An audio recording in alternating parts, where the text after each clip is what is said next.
Welcome to Who's in the Bible, a podcast for kids. I'm Aric. And I'm Lance. And we believe that the Bible is the greatest book in the whole world, filled with amazing stories about interesting people, all working together to tell a bigger story, the greatest story about the most important person who ever lived, Jesus. And we know that understanding more about the people and stories in the Bible helps us to know more about Jesus and what it means to be his followers today. And in this episode, things get weird. I feel like we keep just ramping that up. I know. Well, it's true. So today we learn about this guy named Abram and his wife Sarai. Abram is one of the most important people in the Bible. In fact, he's mentioned almost 300 times. 300 times? Yeah. Can you imagine? I mean, do any other names come to mind that are mentioned that many times in the Bible? A few, but not a lot. Big shout out there. Yeah, big time. Wow. Okay, so Abram is important because of the way God uses him. So let's learn about Abram. We're going to be in Genesis chapter 12. Now the Lord said to Abram, "Go from your country and your kindred and your father's house to the land that I will show you. And I will make of you a great nation, and I will bless you and make your name great, so that you will be a blessing. I will bless those who bless you, and him who dishonors you I will curse. And in you all the families of the earth shall be blessed." Well, okay, yeah, this definitely sounds like this dude's a big deal. Yeah, he is a big deal. And it's not just that he is a big deal. This moment in Scripture is a really important or key moment. In fact, if you're listening, I want you to lean in, because if you understand what happens here, it will help you understand so much more of what happens in other places in the Bible. So this is the first place where we hear about God's rescue plan for the world and how it involves a family. Abram's family. So God's going to rescue the world. He's going to use this family to do it. And God calls Abram and says he wants him to do some things. Well, yeah, and so he talks about him moving to a new place. Like, I remember when I was a kid, I moved from, when I was 7, we moved from one side of our little small town to the other side. Yeah. But this is 400 miles away. That's like moving out of Texas. For real, yeah. Like in 400 miles, you could end up almost to Alabama or in Oklahoma or Arkansas. Yeah. And that's a totally different world. He's telling him to move to a different world. And it's not like they're going to pack up in a moving truck. They're going to walk. That's a big move. Yeah. So God says, move to another place. And he says, I'm going to make your family into a great nation. It's not just going to be a family. It's going to be a whole nation. And that's going to happen because God says Abram will have a son. And so it's not just that he's going to have a family. Yep.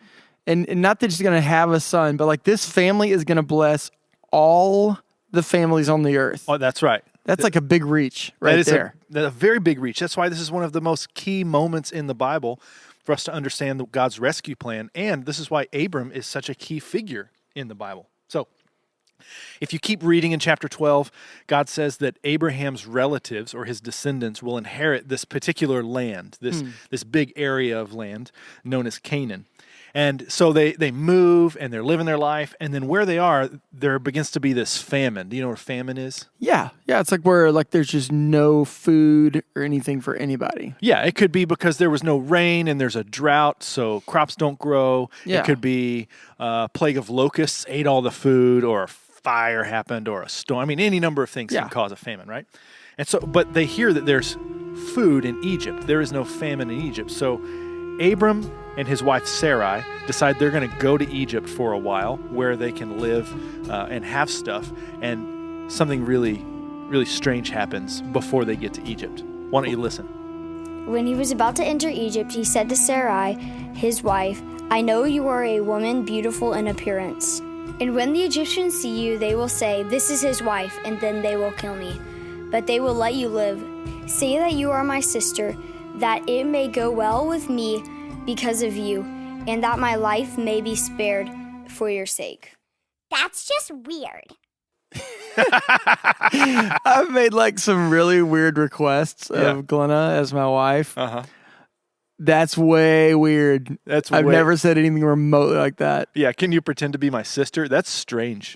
Some of you have sisters and you don't want to think about them pretending to be your wife. Ew. That's just weird. This is weird stuff. Yeah. Yeah, so he's worried that because his wife is very beautiful, that someone will kill him to take her. So he says, yeah, why don't you just tell people you're my sister and then my life will be spared? That seems like a really selfish thing to say, right? Yeah.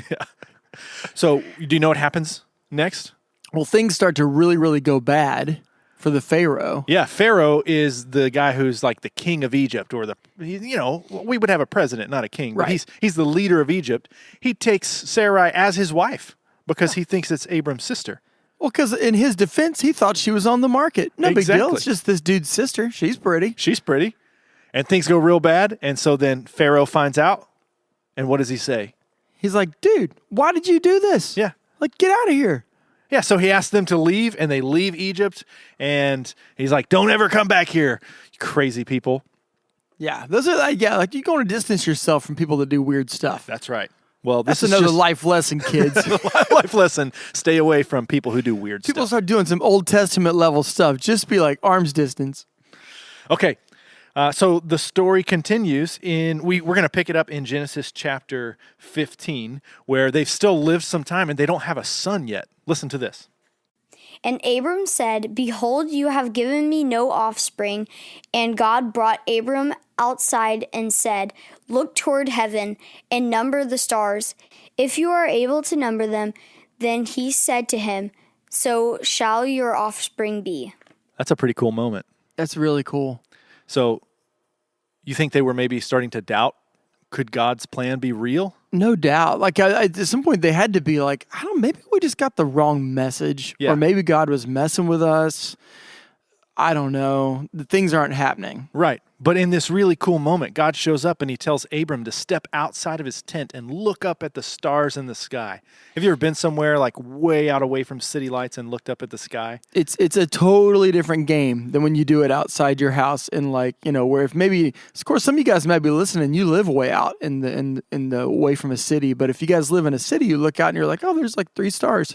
Yeah. And then you get away and you look and you're like, I can't count them. Yeah, I remember one time we were in South Dakota a few years ago because we were beautiful. visiting Mount Rushmore. And I walked outside at that one night while we were there and looked up, and there were so many stars, I laughed. I'm kind of a nerd when it comes to this stuff. But like, it was an uncontrollable laughter came out of me because Yeah. the joy, I'd never seen anything like Yeah. it in my whole life. It's overwhelming. It was overwhelming. Okay. So imagine these look up at the sky, and you just laugh because you just saw so many. Like you're like, wow, that's unbelievable. And he's saying your family, you're going to outnumber these stars. Right.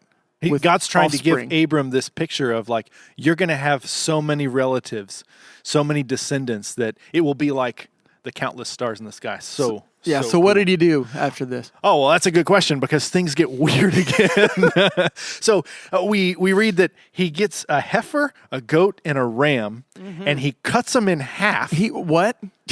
He cuts these 3 animals in half and lays them like apart from each other in some weird way, but then also has a pigeon and a dove, and it's some kind of weird ritual / sacrifice to God that we don't have a lot of context for. It's not really a good way for us to understand what happened. It's a weird reaction. That sounds like the beginning of a crime drama. the 3 animals cut in half.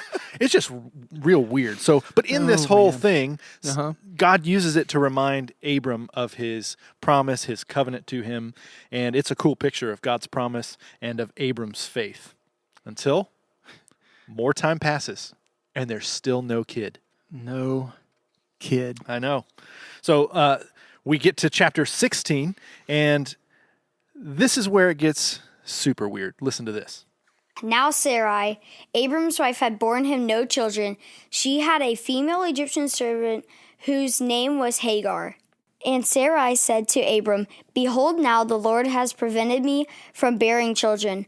Go into my servant. It may be that I shall obtain children by her. And Abram listened to the voice of Sarai. So after Abram had lived 10 years in the land of Canaan, Sarai, Abram's wife, took Hagar the Egyptian, her servant, and gave her to Abram, her husband, as a wife. That's just weird. No. that is like, no, that's super crazy. Yeah. And very It's weird. very weird. And now it's time for everyone's favorite game show, That's Just Weird, where our contestants have to figure out which one of these things is the weirdest of all.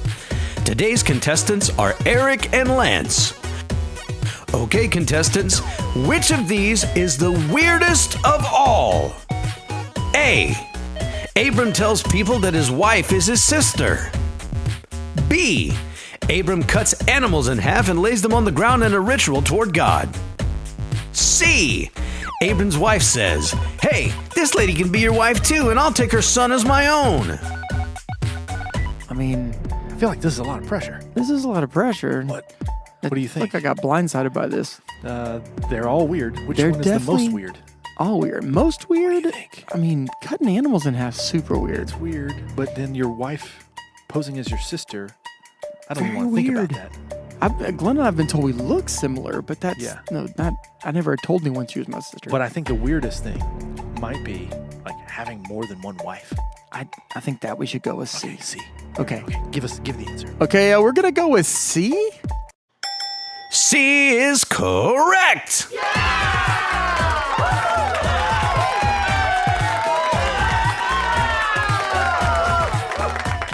This is some weird stuff. I feel like this whole episode's a little weird. It's all been so weird. It's all weird. So why do we think that parts of Abram's story are so weird? Well, I think part of it is probably just because like life was just different. Maybe it's all super weird to us because we don't really get their world, which, kind of makes me wonder, like, what is it about our lives that would maybe seem super weird to people in the Bible? Yeah. Like for you kids, like think about the things in your life that would maybe seem weird to someone who didn't have anything like that. Like our friend Drew, who's on a space station. Yeah, orbiting the Earth. That would be super kooky. Like they would have no concept of that whatsoever. Even when I was a kid, I might be like, that's still not real. Right. Oh, what about FaceTime? When you have yeah. video conversation with somebody on a phone or a tablet, like they would think that's some voodoo magic. Yeah, you'd be getting burned at the stake for that kind of stuff. For Sure. That's not cool. Oh my gosh. But okay, so here's the deal. It is what it is, right? So what happened after Abram takes Hagar as his second wife? Okay, so it really goes down. He takes Hagar as his second wife, and she gets pregnant. And now she's pregnant with a baby, and jealousy and anger start to bubble up in the household. Obviously. Yeah, because Sarai and Hagar are not getting along. It's like an episode of Real Housewives of Canaan. Dun, dun, dun. On Bravo. And so she ends up having a son named Ishmael. But when she was pregnant, she was all worked up about the jealousy and anger she was experiencing from Sarai. And an angel came and spoke to her and tried to comfort her. And this is what the angel said about her son, Ishmael. He said, "It's going to be okay. He will be born and will grow into a wild donkey of a man." This had to be like a fourth rank angel or something like, you go tell her something. What was the message again? Yeah. Oh, I can't remember. I'm just going to tell her this. Your son will be a wild donkey of a man. Wild donkey, Ishmael. Here's your encouragement for the day. Oh my gosh. Well, this can't be all the story, right? That's true. This is not all the story. This is only part of the story, and we're going to take 2 episodes to tell this story. Well, but is there something that from this part we can really learn? Because it seems like Abram is like this really super important guy, but he makes a lot of mistakes. That's true. The thing that comes to mind for me is a passage in Romans. Chapter 3, verse 23 says, "For all people have sinned and fallen short of the glory of God." So when I think about Abram, yeah, man, he's this really important guy in the Old Testament, but he's not a hero. The Bible does a good job to show us that the important people in it are all sinful and they all make mistakes. All the important people in Scripture, except for one, Jesus. So you should join us on the next episode as we continue to learn about the rest of this story and how it all points toward Jesus. Well, you've been listening to Who's in the Bible, a podcast for kids brought to you by Clear Creek Community Church. Continue the conversation with our free parents guide available at clearcreekresources.org.